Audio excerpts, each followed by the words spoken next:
Hello viewers, আসসালামু আলাইকুম। আপনারা সবাই কেমন আছেন? আশা করি ভালো আছেন। আমিও ভালো আছি আলহামদুলিল্লাহ। তো দেখতে পাচ্ছেন আজকে আপনাদের জন্য নতুন আরেকটি ভিডিও নিয়ে আসলাম। এই ভিডিওর মাধ্যমে আপনাদেরকে দেখাবো যে আমরা কিভাবে সিঁড়ির গ্লাসগুলো ফিটিং করি।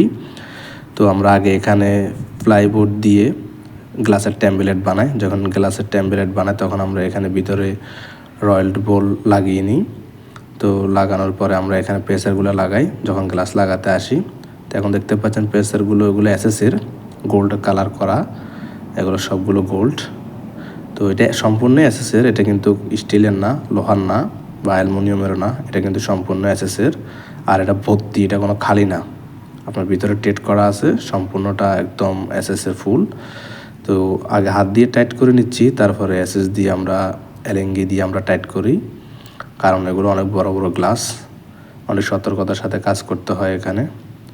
তো দেখতে পাচ্ছেন যে আমাদের মুরব্বী, তার দেশের বাড়ি কুমিল্লা চান্দিনাতে যত সম্ভব। তো দেখতে পাচ্ছেন উনি এলিঙ্গি দিয়ে প্রেসারগুলোকে টাইট করছে, পরে গ্লাস লাগাবো আমরা। কারণ এগুলো যদি ভালোভাবে যদি টাইট করা যদি না হয় পরে সমস্যা হয়, কারণ গ্লাস লুজ হয়ে যাবে, আর যখন লুজ হয়ে যাবে তখন গ্লাস পড়ে যাবে, ভেঙে যাবে। তো দেখতে পাচ্ছেন আমরা এলিঙ্গি দিয়ে কীভাবে প্রেসারগুলো টাইট করতেছি সেটাও দেখতে পাচ্ছেন আপনারা। তো এখানে অলরেডি প্রেসার সবগুলো লাগানো হয়ে গেছে, এখন আমরা গ্লাস লাগাবো। এই যে দেখতে পাচ্ছেন সবগুলো ফিটিং হয়ে গেছে এখানে। তো যারা আমার ভিডিওটি দেখতেছেন, আমার ভিডিওটি সাবস্ক্রাইব করে পাশে থাকা বেল আইকনটি দাবিয়ে দিবেন। তো দেখতে পাচ্ছেন এই জায়গায় আমরা গ্লাস হোল করে নিয়েছি। এই গ্লাসগুলো কাটার পরে হোল করা হয়, হোল করার পরে এগুলো টেম্পার দেওয়া হয়। তো এই যে দেখতে পাচ্ছেন আমরা গ্লাসগুলো ফিটিং করতেছি। এই গ্লাসগুলো ফিটিং করার সময় অনেক সতর্কতার সাথে ফিটিং করতে হয়, কারণ এগুলো টেম্পার গ্লাস। একটু কোণা যদি 19-20 হয়ে যদি কিছুর সাথে যদি টাচ হয়ে যায়, সাথে সাথে এটা ব্লাস্ট হয়ে যায়, ভেঙে যায়, একদম চিনির গুঁড়ার মতো হয়ে যায়। তো আমরা সবসময় সতর্কতার সাথে কাজ করতে হয়, কারণ একটি গ্লাস ভেঙে গেলে আমাদের কোম্পানির অনেক টাকা লস হয়ে যায়। আর যেটা সবচেয়ে বড় কথা সেটা হলো যাতে আমরা অ্যাক্সিডেন্ট না হয়, আমাদের যাতে হাত পা যাতে না কাটে, যাতে কোনো সমস্যা না হয়, ওই জন্য আমরা বেশি সতর্কতার সাথে কাজ করি। তো দেখতেই পাচ্ছেন আমরা গ্লাসগুলো কীভাবে ফিটিং করতেছি।